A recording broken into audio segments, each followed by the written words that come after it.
રાજ્યની તોફાની બેટિંગ મહેસાણાના વિજાપુરમાં વરસ્યો 8 ઇંચથી વધુ વરસાદ। મહેસાણા, વિસનગર, પાલનપુર, ડીસામાં બોલાવી ધડબડાટી।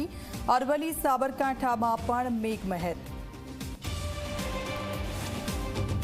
મધ્ય ગુજરાતમાં પણ મેઘાની ધોધમાર જમાવટ। ખેડાના કપડવંજ, મહુધા, ઠાસરા અને ડાકોરમાં ભારે વરસાદથી અનેક વિસ્તારો જળબંબાકાર।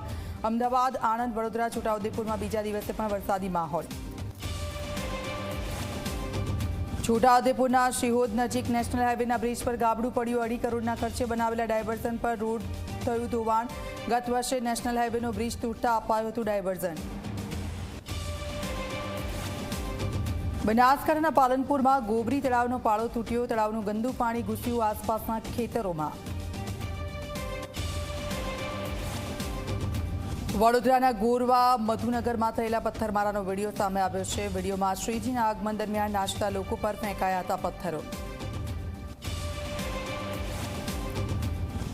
રાજકોટના લોકમેળાને પ્રભારી મંત્રી રાઘવજી પટેલના હસ્તે ખુલ્લો મુકાયો। મેળાના ઇતિહાસમાં પ્રથમ વખત રાઇડ્સ વગરનો આ વખતનો મેળો।